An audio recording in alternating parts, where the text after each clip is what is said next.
we were in escrow to actually about a year and a half or so, year and a couple months after we signed the rent to own agreement. We're in escrow to actually close on the home, have our name on title, own the home.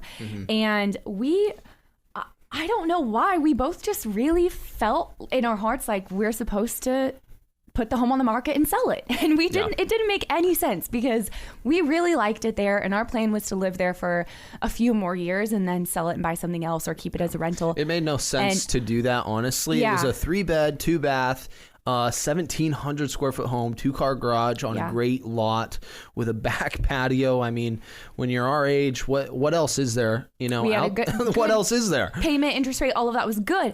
But we just really couldn't shake the feeling that we had that it was what we were supposed to do. So once again, we went on the gut. Yeah. We went on that hunch. And we didn't tell anyone this, I remember, because we knew that our friends and family would probably be like, you guys are dumb, don't do that. So we kind of like tried to keep it on the DL, not really tell anyone about it. But we had this plan in our minds. We decided like a few days before we closed that as soon as we close, we're going to put the home on the market. We didn't know where we were going to go or anything. That all came later. But it was really crazy because we had already made that decision, hadn't told anyone, and I met up with my best friend Cassandra, who is amazing and I love, and I met up with her for some acai bowls, and I get there. I gotta share this about an acai bowl.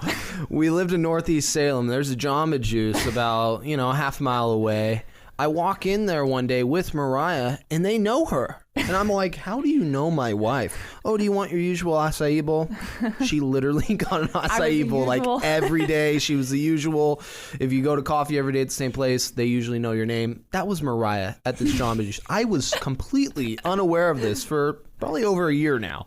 But continue That story. was like my dinner of choice because I didn't know how to cook yet. So anyway, I met up with my best friend, and I get there and she was like, oh my gosh, Mariah, I had this really crazy dream that like doesn't mean anything, but it's super random. But basically what happened in her dream was we were all in this room with our friends and family, and Spencer and I walked in and everyone was cheering and celebrating, and they're like, yay, you guys just closed on your first house. Congratulations. And then in her dream, the Holy Spirit whispered in her ear and says, but they're moving. And she said, no, they're not. They just bought this house. They're not moving. And he whispered in her ear again and said, they're selling this house and they're not going to live here anymore.